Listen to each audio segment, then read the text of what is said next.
Kırgızistan Afet Bakanlığı tarafından Kahramanmaraş'ta bulunan Millet Bahçesi'nin içerisine geleneksel olan bu çadırlardan kuruluyor. Şu anda yaklaşık 60 tane kuruldu ve gün sonuna kadar toplam 120'yi bulacak. Bunlar kışın çok sıcak tutuyor, yazın da serin tutuyor. Aynı zamanda da üst bölümleri, kapaklar açılıyor ve içerisine güneş girebiliyor. İçine girersek de burada bir aile çok rahatlıkla barınabiliyor. Aynı zamanda toplam yaklaşık 20 kişi içerisinde rahatça hayatını devam ettirebiliyor. Söylediğim gibi burası yağmurdan etkilenmiyor, kardan etkilenmiyor ve kışın sıcak tutuyor. Yazın da tamamen serin tutan bir çadır.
İstanbul'da bulunan Kırgızistan Dostluk ve Kültür Derneği Başkanıyım.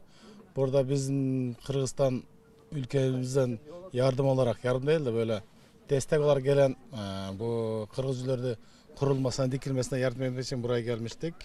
Evet. Peki özellikleri nedir bu çadırların? Özellikle en üstün özellik mobil olması. İstenen yerde kurulması, istenen yerden sökülüp başka yerde kurulabilmesi. Peki soğukta bir iklim var burada. Soğuktan korur mu vatandaşları? Evet, korur. Soğuktan korur. Zaten eskiden en çok bu keçe çadırlarda kalıyordu. Öyle hayatlarını sürdürmüşlerdir. Kışın sıcaktır. Eğer yağmur yağdığı zaman da su geçirmez. Yazında serini koruyor. Bu bayağı kullanışlı, pratiktir. Kaç kişi kalabiliyor içerisinde? Genelde bir aile kalabilir ama böyle maksimum sıkıştığı zaman 15 kişi alır gibi bir şey. Evet.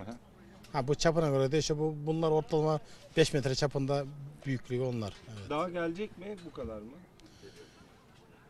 Bugün 60 kuruldu. Daha 60 tane kurulsa yolda birkaç tane 160 bulur tahminim.